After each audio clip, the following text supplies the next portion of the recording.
We noticed that this motion has a lot to do with the current SKS program, which is very, very similar, that has been getting a lot of backlashes.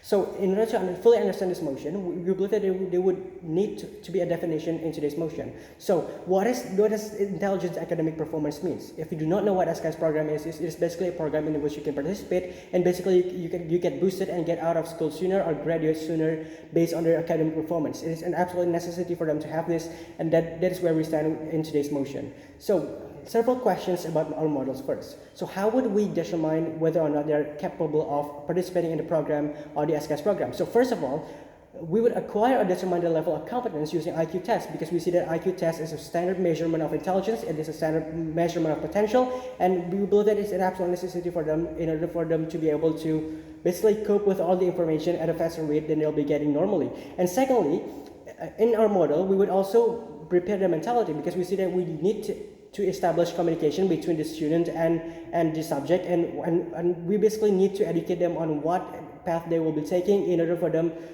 basically to participate in this program. It is an absolute necessity for them in order for them to understand it and basically go to that willingly instead of being forcibly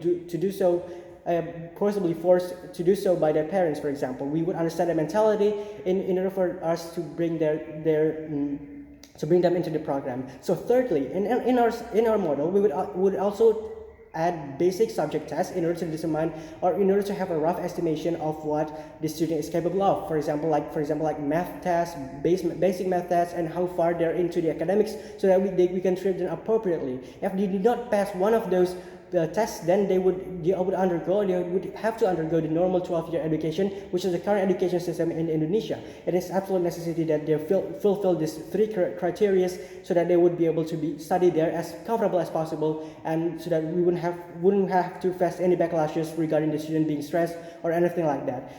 And another question, fourthly, another question in today's debate would be that how do we make sure that we reach the standards of social life?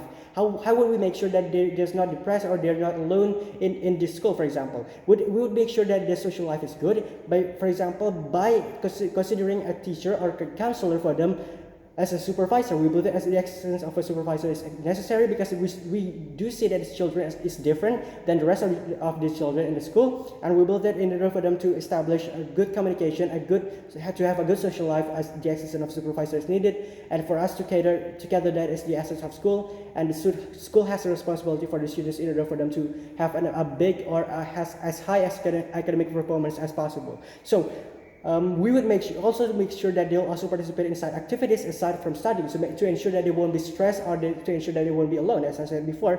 And aside from participating in activities, we'd also make sure that they're capable of joining their age group if they want to, because it is an absolute necessity that they participate in extracurricular activities, so that they do not feel left out in basically in today's debate. So we noticed that this has been getting a lot of backlashes, and we would want to remove that backlashes, and we want to restore and basically to put the performance of the students more than basically the standards and the old school way of doing the school. So let's in justification part of my debate, I will talk about the essence of school. So what is the essence of school? School exists to give the best out of everyone's education. School gives the children out. School brings out the potential capabilities of children in the school. It is a school responsibility to ensure that the children is basically getting as maximum of a education as possible, because it is an absolute necessity. It is their priority. It is what they prioritize in, and would be unjust for them to refuse this kind of program, because you notice that although that this program has been implemented in Indonesia, there have also been backlashes with this program. There's a lot of schools that haven't been implementing this SKS program, even though they're effective, even if they're inclusive and not exclusive. And we believe that this kind of program would cater to all the students' need, and the school education system would be complete, and they would bring out the best in the student in the school. So, and the second part of my justification. So, what is different if we put them based on their intellect rather than basically the normal way or the 12-year program? We notice that there's a comparison here to be made. So that's exactly what we'll be doing in today's debate. So So what is happening in the intellect-based classroom? First of all, competent students will have a better environment to study because of the competitiveness is there. The existence of competitiveness brings out the most out of the students, and it brings out the passion for studying. It brings out the a focused environment, and they would even get their own teacher. They would get special treatment in order for us to ensure that this country, this nation, has a bright young leader, a bright young, for example, worker of a company, and to ensure them that they have a good life, and we would not abandon the basic essence of the children, of course, and we would cater to them as much as possible, and we are against forcing the students into this program. So in intellect-based classrooms, they would be able to study in basically a more focused environment, and they won't have to worry about whether or not they will be paying attention, because they're basically they're with the people that want to study, they have interest in study, and with that, we believe that there's basically circular mutualism between the students, and they would help each other if one student have difficulties. They would surely do that, because they need that because they have a small circle that tend to be nice to each other. So what is in the age-based group then? So in compared to the intellect-based group, we notice that the bright students have to study basically longer in school than necessary. We would believe that it is taking a student's right in order for them to have the most out of the education system, and it is basically obstructing the students. It is basically making the study motivation less, for example, because they're studying such a long time and they're already exceeded in many subjects, and yet they can pass at a quicker rate than the rest of the students. It would be so ineffective for a system to be that way. A school system is created in order to give out the best education to everyone as much as possible, and to do so would be basically backlashing the essence of education itself. It would take them away their rights, and we would believe that it is not a good thing to do. So what is the side effects of studying for a long time? For example, if you notice that if they're not as this bright and young students is not at their basically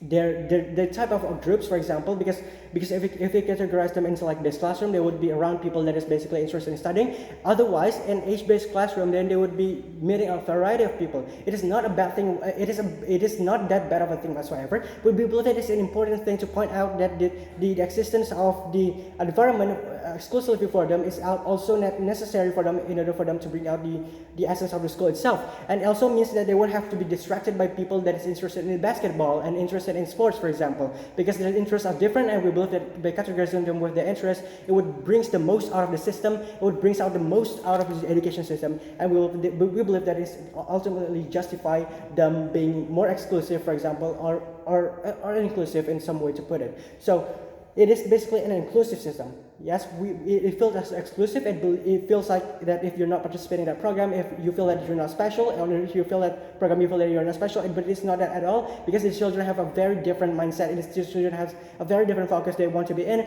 It is just as important to cater a children that likes basketball in order for them to have a basketball field. It is just as important as that. We stand with the passion of the children, we stand with the interest of the children, we stand with the interest of the nation itself, and we're so proud to propose into this motion. If you are the best of the children, if you are the best of the students in school, stand with us on side proposition. Thank you.